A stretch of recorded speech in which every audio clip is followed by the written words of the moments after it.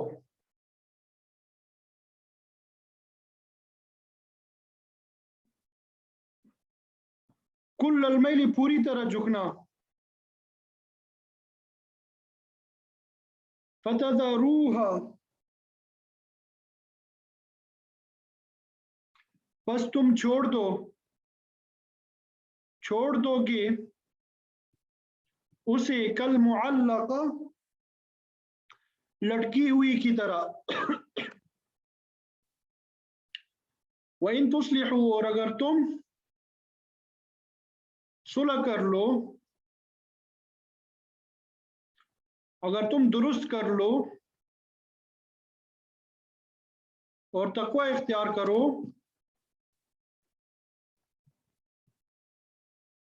بس بے شک فإن اللہ، بس بے شک اللہ تعالیٰ ہے غفور الرحیم، بخشنے والا مہربان۔ وَإِن يَتَفَرَّقُوا، یہ ترجمہ دیکھیے، وَلَن تَسْتَطِيعُوا أَن تَعْدِلُوا بَيْنَ النِّسَاءِ وَلَوْ حَرَصْتُمْ، کہ عورتوں کے درمیان مکمل برابری رکھنا جو ہے یہ تمہارے بس میں نہیں، چاہے ایسا چاہتے بھی ہو۔ وَلَن تَسْتَطِيعُوا أَن تَعْدِلُوا بَيْنَ النِّسَاءِ وَلَوْ حَرَصْتُمْ، یہ اگر نہیں کریں گے، یہ اگر نہیں ہے، یہ اس کا ترجمہ کریں، وَلَن تَسْتَطِيعُوا کا ترجمہ کریں گے، اور ہرگز تم طاقت نہیں رکھتے، اور ہرگز تم طاقت نہیں رکھتے، وَلَن تَسْتَطِيعُوا، اور ہرگز تم استطاعت نہیں رکھتے کہ تم عورتوں کے درمیان مکمل برابری کر لو، وَلَوْ حَرَصْتُمْ، اگرچہ تمہارا کتنا ہی جی چاہے، یعنی تم کتنی ہی کوشش کیوں نہ کرو، لیکن اس کے باوجود تم بیویوں کے درمیان برابری نہیں کر سکتے۔ فَلَا تَمِيلُوا كُلَّ الْمَيْلِ فَتَذَرُوهَا كَالْمُعَلَّقَةِ، البتہ کسی ایک طرف پوری طرح نہ جھک جاؤ کہ دوسری کو ایسا بنا کے چھوڑ دو جیسے کوئی بیچ میں لٹکی ہوئی چیز ہو۔ وَإِن تُصْلِحُوا وَتَتَّقُوا فَإِنَّ اللَّهَ كَانَ غَفُورًا رَحِيمًا، اگر تم اصلاح اور تقوی سے کام لوگے تو یقین رکھو اللہ بہت بخشنے والا، بڑا مہربان ہے۔ وَإِن يَتَفَرَّقَا، اور اگر وہ دونوں جدا ہو جائے، یغنی اللہ کلا من سعتی، اغنا یغنی اغناء کا معنی ہوتا ہے تو بے نیاز کر دے گا اللہ تعالی، کلا من سعتی، ہر ایک کو، من سعتی ہی، اپنی گنجائش سے، وکان اللہ، اور اللہ تعالی ہے واسعاً، بڑی گنجائش والا، اور اللہ تعالیٰ ہے واسعاً، بڑی گنجائش والا، حکیمہ، اور حکمتوں والا، یعنی اگر وہ دونوں جدا ہی ہو جائے تو اللہ تعالیٰ اپنی قدرت اور رحمت کی وسعت سے دونوں کو ایک دوسرے کی حاجت سے بے نیاز کر دے گا۔ اللہ تعالیٰ بڑی وسعتوں والا اور بڑی حکمتوں والا ہے۔ یہ ترجمہ سمجھ میں آ گیا سب کو؟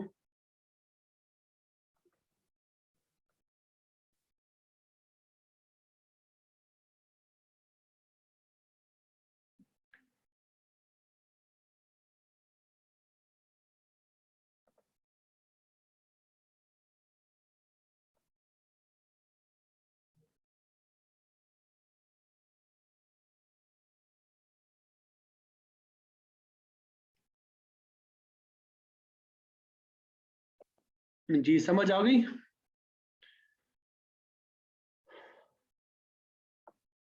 چلے الحمدللہ۔ تو گزشتہ رکوع میں جہاد کا اور منافقین کے بارے میں ہم نے پڑھا تھا، منافقین کی مذمت بیان ہوئی تھی۔ تو آج کی آیت جو ہے عورتوں اور یتیم بچوں کے حقوق کے بارے میں ہے، اور اس صورت کے آغاز میں بھی عورتوں اور یتیموں کے حقوق کے بارے میں گفتگو کی گئی تھی۔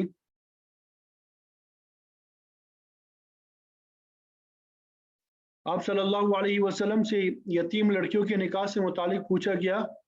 تو اس کے جواب میں اللہ تعالیٰ نے یہ آیت نازل فرمائی، وَيَسْتَفْتُونَكَ کہ پیغمبر علیہ السلام لوگ آپ سے پوچھتے ہیں، سوال کرتے ہیں، تو اللہ تعالیٰ نے فرمایا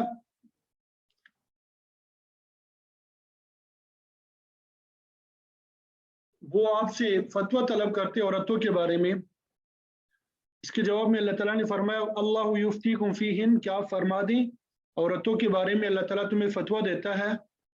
صرف عورتوں کے بارے میں نہیں، اس کے علاوہ جو قرآن مجید کی آیات تمہارے اوپر تلاوت کی جاتی ہے، جو تم پہ پڑھی جاتی ہے، اور اس سے پہلے نازل ہو چکی ہے، اور بہت سی آیات اس کے بعد بھی حسب ضرورت نازل ہوں گی، لہذا اپنے معاملات ان احکام کی روشنی میں طے کیا کرو، اور خاص طور پہ فی یتامی النساء اللاتی لا تؤتونہن ما کتب لہن، ان یتیم عورتوں کے معاملات کے بارے میں جنہیں تم وہ چیز ادا نہیں کرتے جو ان کے لیے مقرر کی گئی ہے۔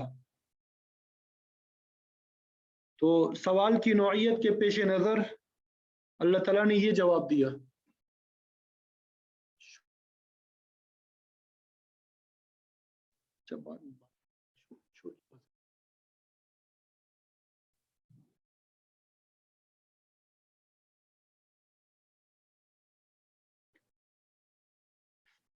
فی یتامی النساء اللاتی لا تؤتونہن ما کتب لہن، کہ ان یتیم عورتوں کے معاملات کے بارے میں جنہیں تم وہ چیز ادا نہیں کرتے جو ان کے لیے مقرر کی گئی ہے۔ تو اللہ تعالیٰ نے پھر جواب میں یہ ارشاد فرمایا، یتیم بچیوں کے حوالے سے سورت کے احکام میں تو کچھ احکام دیے تھے کہ اگر ان سے نکاح کرو تو ان کا حق پورا پورا ادا کرو، مہر یعنی اگر تم انصاف کے تقاضے پورے نہ کر سکو تو ان کے علاوہ دوسری عورتوں سے نکاح کرو۔ زمانہ جاہلیت میں یتیم بچیوں سے دو طرح کی زیادتی ہوتی تھی۔ لڑکیوں کے یتیم ہو جانے کی صورت میں ان کے سرپرست کے تقرر کا مسئلہ پیدا ہوتا تھا، اور عام طور پہ سرپرست چچا یا بھائی مقرر ہوتے تھے۔ اگر ان میں سے کوئی موجود نہ ہو تو عصبہ کی صورت میں بعض اوقات چچازاد بھائی بھی وارث بن جاتے تھے،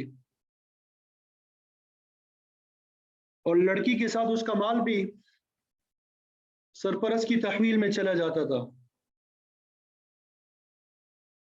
چونکہ چچازاد کے ساتھ نکاح جائز ہے، اس لیے اگر لڑکی خوبصورت ہوتی تو جو سرپرست ہوتا تھا وہ خود اس سے نکاح کر لیتا تھا، لیکن جو اس کا مہر بنتا تھا وہ پورا مہر ادا نہیں کرتا تھا، کیونکہ کوئی پوچھنے والا نہیں ہوتا تھا۔ لیکن اگر لڑکی کی شکل و صورت سرپرست کو ناپسند ہوتی تو نہ وہ خود نکاح کرتا نہ کسی دوسری جگہ نکاح کرنے کی اجازت دیتا۔ وہ جانتا تھا کہ لڑکی کے ساتھ اس کے حصے کا مال بھی جائے گا، وہ خود بھی اس سے محروم ہو جائے گا۔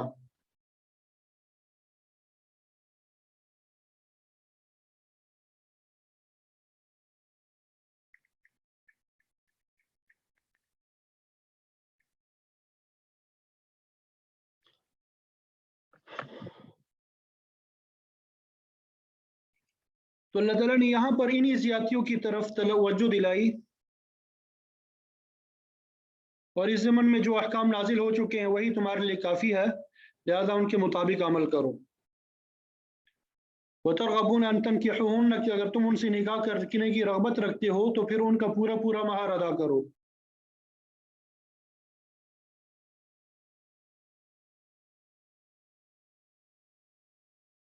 عورتوں کے ساتھ اس زیادتی کے علاوہ باقی جو کمزور طبقات ہے ان کے ساتھ بھی انصاف کا حکم دیا گیا۔ تو اشارتاً دوبارہ دہرایا جا رہا ہے والمستضعفین من الولدان، کمزور اور یتیم بچوں کے متعلق بھی اللہ تعالیٰ تمہیں حکم دیتا ہے کہ ان کی پرورش نیک نیتی سے کرو، ان کے مال کی حفاظت کرو، جیسے کہ ابتدائی صورت میں مفصل احکام نازل کیے جا چکے ہیں۔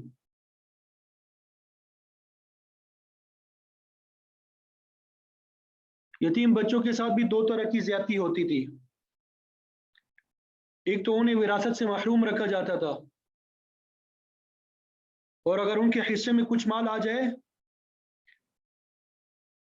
تو بچے کے سرپرست حیلے بہانے سے وہ مال ہضم کرنے کی کوشش کرتے تھے۔ تو اللہ تعالیٰ نے فرمایا کہ یتیم کا مال کھانا اپنے پیٹ میں دوزخ کی آگ بھرنے کے مترادف ہے۔ تو اس ضمن میں اللہ تعالیٰ کے نازل کیے ہوئے احکام کی سختی سے پابندی کرو، یتیموں کو وراثت میں حصہ دو اور ان کے مال کی حفاظت بھی کرو،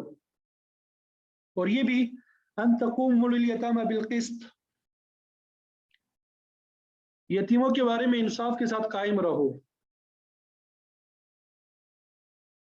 تو ان آیات کا مرکزی مضمون یہی ہے کہ کمزور طبقات کے ساتھ انصاف ہونا چاہیے۔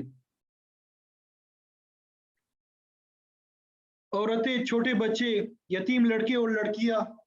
یہ سب ضعفاء اور کمزور لوگوں میں شمار ہوتے ہیں جن کے ساتھ اللہ تعالیٰ نے انصاف کا حکم دیا۔ تو یہ حکم مسلمانوں کے ہر صاحب اقتدار طبقے کے لیے ہے، چاہے وہ خاندان یا قبیلے کا سربراہ ہو یا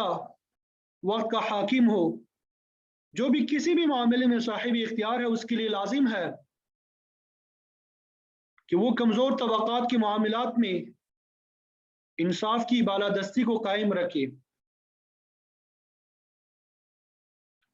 ظاہر ہے کہ اگر ان طبقوں کے ساتھ انصاف کے تقاضے پورے کیے جائیں گے تو دوسرے لوگوں کے ساتھ بھی انصاف بطریق اولا ہوگا، اور اگر کمزور طبقے ظلم کی چکی میں پس گئے تو دوسروں کے ساتھ بھی انصاف کی توقع نہیں رکھی جا سکتی۔ اس لیے کمزور طبقات کے ساتھ انصاف کرنے کی بطور خاص تاکید کی گئی ہے۔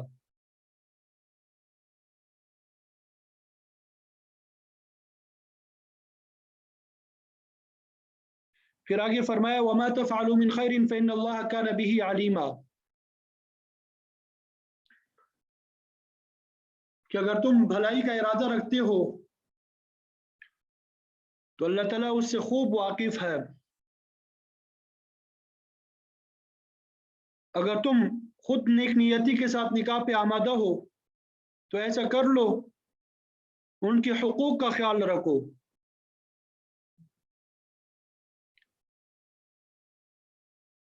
اگر تم یہ سمجھتے ہو کہ یتیم لڑکی کا فائدہ کسی دوسری جگہ نکاح کرنے میں ہے تو پھر وہاں نکاح کرو، اس کو بلا وجہ نکاح سے نہ روکو، اور نہ ہی اس کے مال میں ناجائز تصرف کرو۔ فرمایا تم اس معاملے میں جو بھی فیصلہ کرو نیک نیتی کے ساتھ کرو، اللہ تعالیٰ تمہاری نیت اور ارادے سے بھی واقف ہے اور اس کا علم ذرے ذرے پہ محیط ہے۔ اگر تمہارا ارادہ بھلائی کا ہے تو عند اللہ ماجور ہوگے، اور اگر نیت میں فتور ہے تو پھر انصاف نہیں ہو سکتا،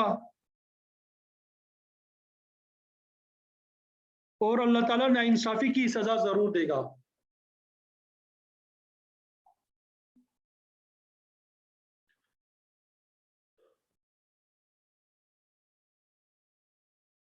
پھر اس کے بعد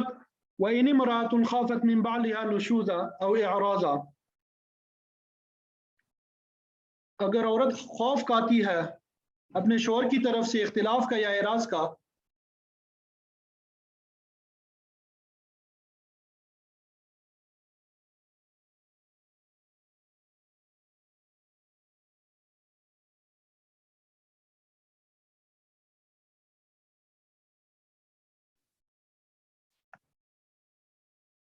اگر عورت خوف کھاتی ہے اپنے شوہر کی طرف سے اختلاف کا یا اعراض کا، یہاں پہ نشوز جو ہے اس کا لغوی معنی ہوتا ہے غبار،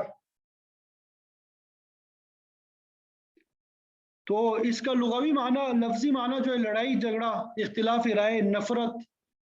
ایذا رسانی، تحقیر وغیرہ، یہ سب چیزیں اس میں داخل ہے۔ مقصد یہ کہ اگر عورت کو اپنے خاوند کی طرف سے کسی قسم کی زیادتی کا ڈر ہو، دونوں کے مزاج میں موافقت نہیں ہے، یا خاوند اعراض کرتا ہے، بے رخی اختیار کرتا ہے،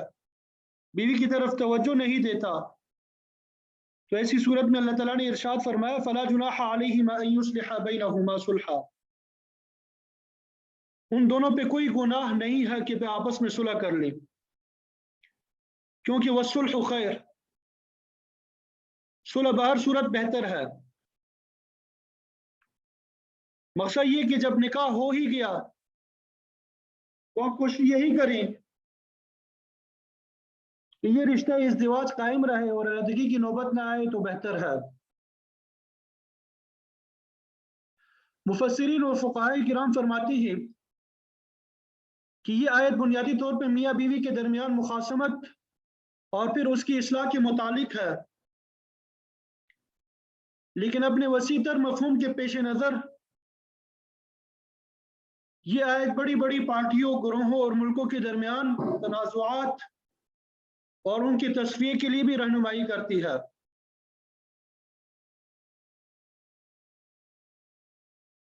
جھگڑے دو افراد کے درمیان ہو یا دو خاندانوں کے درمیان ہو، ہر جگہ پہ جھگڑے پیدا ہوتے رہتے ہیں، تو اللہ تعالیٰ نے یہ اصول بیان فرما دیا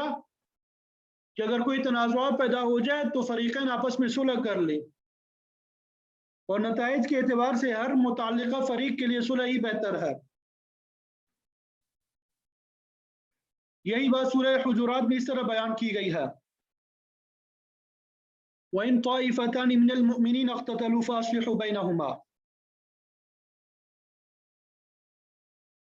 اگر مؤمنوں کے دو گروہوں کے درمیان جھگڑا ہو جائے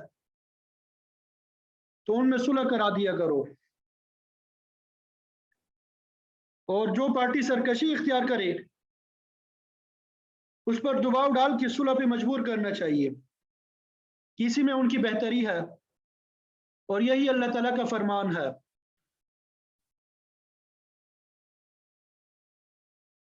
پھر آگے فقہاء کرام فرماتے ہیں کہ صلح کی 3 قسمیں ہیں۔ پہلی قسم اقرار، دوسری سکوت اور تیسری انکار ہے۔ پہلی قسم کے متعلق فرمایا کہ اگر کوئی فریق دعویٰ کرے اور دوسرا فریق اس کو تسلیم کرے، اپنی غلطی کا اقرار کرے، تو صلح کرانا آسان ہوتا ہے۔ دوسری صورت، اگر کوئی فریق اپنے خلاف لگائے کہ الزام کی نہ تصدیق کرے اور نہ تکذیب بلکہ سکوت اختیار کرے، تو بھی مصالحت کی بنیاد موجود ہوتی ہے اور اسے بروئے کار لایا جا سکتا ہے۔ باقی رہی تیسری قسم جس میں فریق ثانی دعوی کا انکار کرتا ہے، تو اس میں فقہاء کے درمیان اختلاف پایا جاتا ہے۔ امام شافعی صاحب کے نزدیک انکار کی صورت میں صلح جائز نہیں ہے، البتہ باقی ائمہ فرماتے ہیں کہ صلح اس صورت میں بھی جائز ہے اور مقصد جھگڑے کو ختم کرنا ہے، جیسا کہ اس آیت میں فرمایا کہ صلح ہی بہتر ہے۔ تو جب صلح کے لیے گفتگو ہوتی ہے تو ظاہر ہے کہ فریقین کو اپنے موقف میں لچک پیدا کرنی ہوگی، اور اس کی صورت یہی ہوتی ہے کہ ہر فریق اپنے حق میں کمی کر کے دوسرے کے حق کو تسلیم کرے، اور اس طرح کچھ لے کر اور کچھ دے کر معاملے کو ختم کرے۔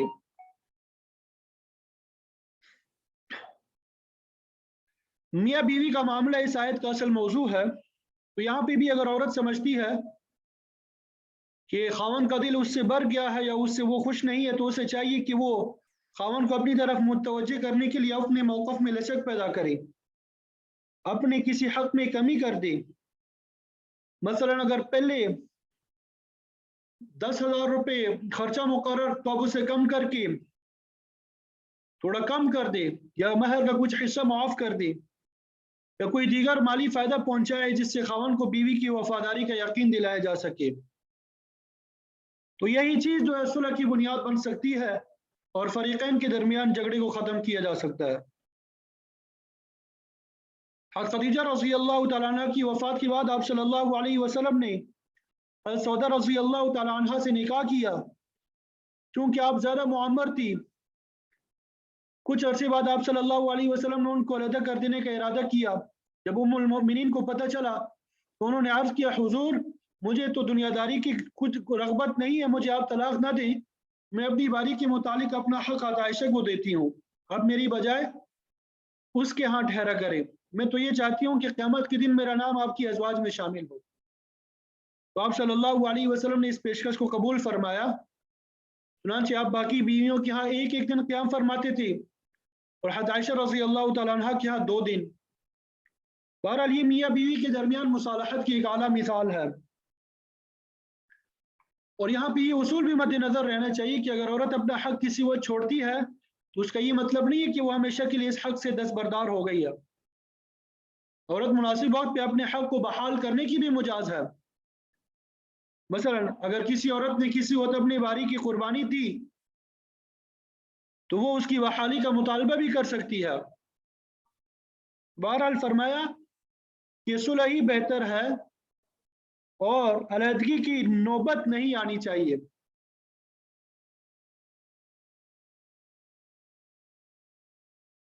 عام طور پہ جھگڑے کی بنیاد مالی معاملات ہوتے ہیں، ایک فریق دوسرے کا حق غصب کرتا ہے یا اس میں کمی کرتا ہے تو دوسرے فریق کا دل جو ہے وہ رنجیدہ ہو جاتا ہے، یہ ایک فطری عمل ہے۔ اللہ تعالیٰ نے قرآن مجید میں بھی فرمایا اِنَّهُ لِحُبِّ الْخَيْرِ لَشَدِيدٌ کہ مال کی محبت میں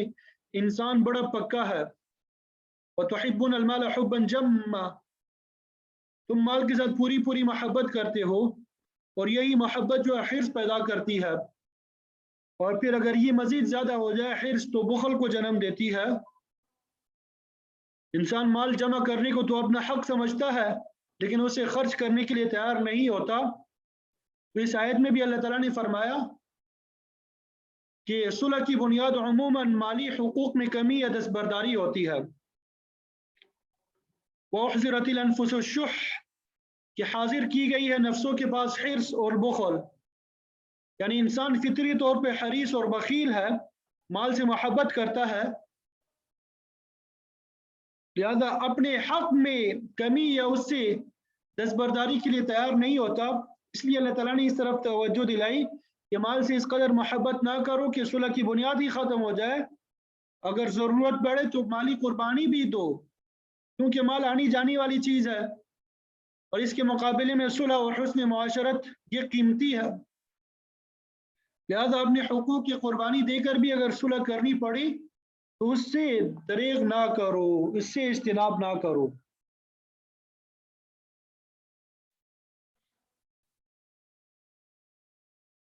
بہرحال یہاں فرمایا کہ انسان میں حرص اتنی زیادہ نہیں ہونی چاہیے کہ وہ اللہ تعالیٰ کی دین اور آخرت سے غافل ہو جائے۔ مال بلا شبہ انسان کی مجبوری ہے، لیکن اللہ تعالیٰ کے بعض بندوں کی تربیت کی وجہ سے انسان کا جو حرص کا مادہ وہ بہت حد تک کم ہو جاتا ہے۔ اللہ تعالیٰ ہمارے اندر بھی حرص کے مادے کو ختم فرمائے اور دنیا کی محبت کم کرے۔ بقیہ انشاءاللہ وَإِن تُحْسِنُوا وَتَتَّقُوا یہاں سے انشاءاللہ کل پڑھیں گے۔ ابھی ہمارے یہاں مغرب کی اذان ہو گئی ہے۔ اللہ تعالیٰ ہمیں عمل کی توفیق عطا فرمائے۔